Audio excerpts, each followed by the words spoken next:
మనకు జన్మనిచ్చి మనకు రెక్కలొచ్చే వరకు మన ఆలనా పాలన చూసిన పెద్దల తరం ముగిసిపోతుంది. ఒక్కొక్కరుగా మనకు శాశ్వత వీడ్కోలు పలుకుతూ కనుమరుగవుతున్నారు. ఇంటర్నెట్ లేదు, చేతిలో ఫోను కూడా లేదు. ఇంట్లో ఏసీలు లేవు, చేతిలో జలసాలు చేసేంత డబ్బు కూడా లేదు.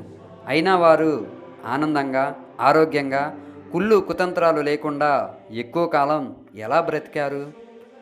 వారి యొక్క సీక్రెట్ ఏంటి? మన పెద్దల తరం వెళ్ళిపోతే ఇక మనకు ప్రేమను పంచే చేతులు, ఆప్యాయంగా పలకరించే గొంతులు ఉండవు. ఇది నిజం. అసలు ఎందుకంత గొప్పవారు? ఒక్కసారి వెనక్కి వెళ్ళి చూద్దాం. ఇల్లు ఇరుకుగా ఉన్న వారి మనసులు మాత్రం విశాలంగా ఉండేవి. పక్కవాడి ఆకలిని గుర్తించి వారు తినే అన్నం పక్కవాడికి పెట్టిన తరం వాళ్ళది. వారు ఎప్పుడూ నేను, నాది అనలేదు. మనం, మనది అంటూనే బ్రతికారు. ఆస్తుల కన్నా అనురాగాలు, అనుబంధాలకు విలువిచ్చిన తరం ఆ తరం. సూర్యుని చూసి సమయాన్ని ఖచ్చితంగా అంచనా వేసేవారు. క్యాలిక్యులేటర్ లేకపోయినా లెక్కలను ఖచ్చితంగా లెక్కించేవారు. ఈ తరం వారికి ఏసీలు, ఫ్యాన్లు, కూలర్లు ఎన్ని ఉన్నా నిద్ర మాత్రం ఉండదు. కానీ ఆ తరం వారికి ఇవి ఏమీ అవసరం లేదు. ఆరు బయట చల్లని గాలిలో, జాబిల్లి వెలుగులో హాయిగా నిద్రపోయేవారు.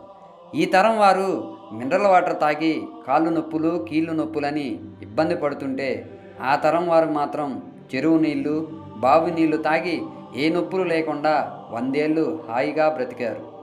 ఇప్పటి వారు ఏమి తిన్నా అరగటం లేదు. కానీ మన పెద్దవారు రాళ్ళు తిన్నా అవలీలగా అరగించుకునేవారు. అందుకే వారు ఏ రోగాల పాలిట పడేవారు కాదు. వాళ్లకు పెద్ద పెద్ద చదువులు అవసరం లేదు. జీవితం అనే ఒక పెద్ద పుస్తకం చదివిన తరం అది. ఇలా చెప్పుకుంటూ పోతే ఒక వీడియో సరిపోదు. కాబట్టి ప్రతి ఒక్కరూ కూడా మన పెద్దవారికి, వారి మాటలకి విలువిచ్చి గౌరవిద్దాం. ఈ వీడియో కనుక మీకు నచ్చినట్లయితే లైక్ చేయండి, సబ్స్క్రైబ్ చేయటం మాత్రం మర్చిపోకండి.